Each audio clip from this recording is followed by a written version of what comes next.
Hi, welcome back to another edition of the Coach's Corner. With me, as always, Clayton Hoford, and we got a guest on the show this week, a fellow East-West Football Network brother, Isaac. Isaac, how you doing today?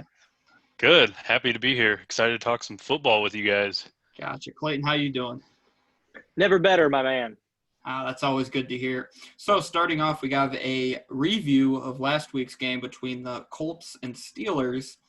What do you guys think of this? I mean, the Colts pretty much had the Steelers right where they want them, and Big Ben, man, what do you guys think? I think it was a much-needed comeback victory for Pittsburgh after losing three straight. They didn't look like that team that we seen at the beginning of the season where they started out 11-0. No one was really taking them serious after the three losses. Going into the playoffs, you don't really want to be on a losing streak. So it was a big win, a big letdown by that Colts team. If they would have won the game, they would have had a better chance of being in the playoffs. Now they're on the outside looking in. So big loss for them, huge win for Pittsburgh, taking that AFC North crown.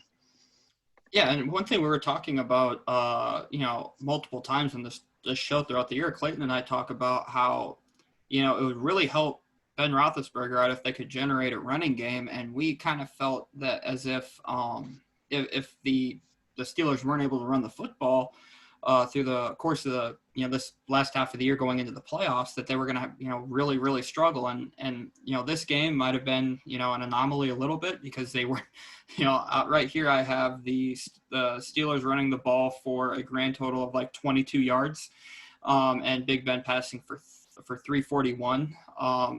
So I mean, what's your opinion on that, Clayton? Yeah, that's what I pulled up the stats, like I said. And for 49 attempts for Ben Roethlisberger, 341, 3 touchdowns. The good thing about the style of football the Steelers play is they're never quite out of it because they throw it so much. So for Ben to throw it 50 times a game, that normally happens anyway. So they're never quite put away. However, whenever they are in the playoffs, if they do get a lead, they have to protect it. When you don't have a run game, I mean, you look at the rushing attacks. I mean, James Conner led the way with 5 carries, 21 yards. Obviously, they got down 21-7 pretty early on, but still, yet they've shown that they haven't really had a consistent run game. I think that's going to be important. Keeping leads should they get it going forward in the postseason. You don't want to play too conservative, but you also want to play smart football. And you talk to anybody, especially those old-time Steelers fans or any old-time coach will tell you, if you throw the ball, three things will happen, and 2 of them are bad. Completed pass, interception, or an incomplete pass. Only one of them's good, right? So that's what I've been hearing a lot of, and I kind of agree with it in this situation. Is 50 passing attempts for an aging big Roethlisberger is a lot, especially whenever we've seen him kind of slow down the past couple weeks. So I do have my concerns, but to Isaac's point, huge momentum shift for them and morale boost for them just to get a comeback win and say, okay, we could do this if we need to. Yeah, I agree with you, and I think that if you look at, I'm going to look at the other side of this. Defensively, they had a pretty bad first half. Giving up that early lead, but to kind of end the game. Granted, this is against Phillip Rivers, not the most mobile guy in the world. They had 5 sacks. You're starting to kind of see that defense you're used to seeing out of the Steelers. But, their leading tackler was Avery Williamson, who they got via trade from the Jets after Devin Bush went down with an injury. So I just think that, or it might have been Devin White. I still confuse those two guys. But, after he went down with an injury, like that was a huge part of their defense that they were missing. And I think acquiring Avery Williamson was, a huge acquisition for them. He had 9 tackles and then 1 sack.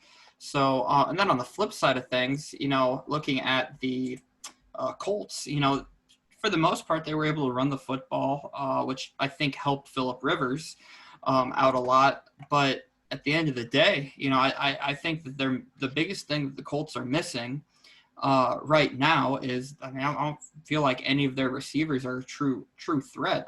Pascal has, in years past, has shown, signs of promise, but this year, not really. T.Y. Hilton's aging. I like Michael Pittman, but, he's a rookie, and he's kind of played like a rookie, kind of had his, ebbs and flows.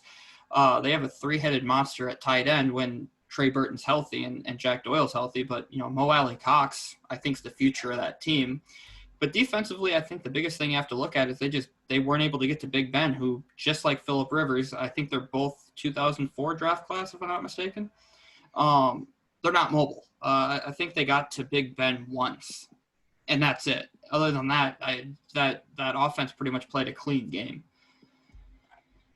Yeah. But yeah. And that Colts team scares me too, because we've seen this before when they had a big lead over Green Bay earlier in the year. They allowed Green Bay and Aaron Rodgers to come back in that game. Now, granted, they ended up finishing that game off, something they couldn't do this past week, but that's got to be a concerning, thing to look at right now. They can't really close games out too well.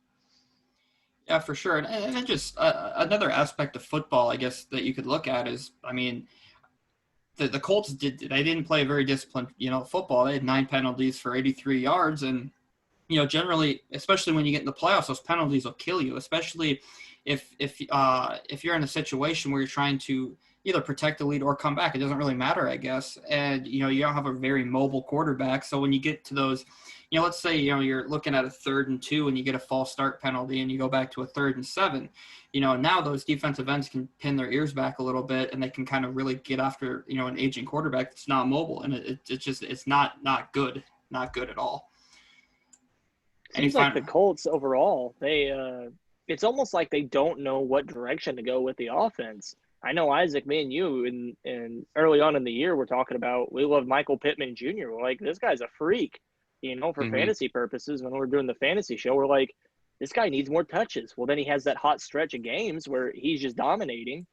And now you look at this, get 3 catches for 38 yards. Like, what are we doing? Why doesn't he get more looks? Jonathan Taylor's another guy that you and I have talked about. It's like he checks every single box that you would want to see. And why is he just not taking over games the way we would expect him to? And that's what they do. They stop giving Taylor the ball, and I don't really understand it. They'll throw in, Jordan Wilkins when Taylor's hot. They'll try to give the ball to Hines when Taylor's hot.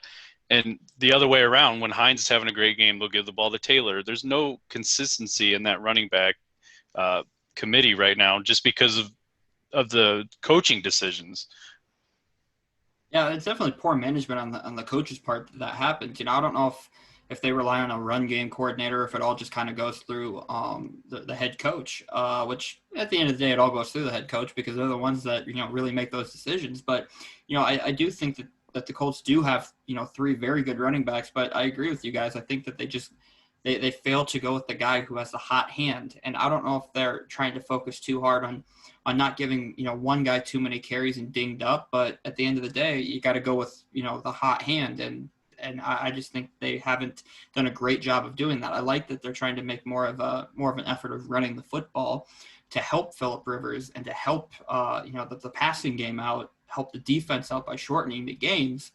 But at the end of the day, if you're not going with the hot hand, it makes it really tough. The Colts have, one of the better offensive lines in football when healthy. I don't see why they don't want to just keep pounding the rock behind them. But if you think we got anything wrong, don't be afraid to let us know in the comment section. Don't forget to like, comment, and subscribe. And thank you for tuning in.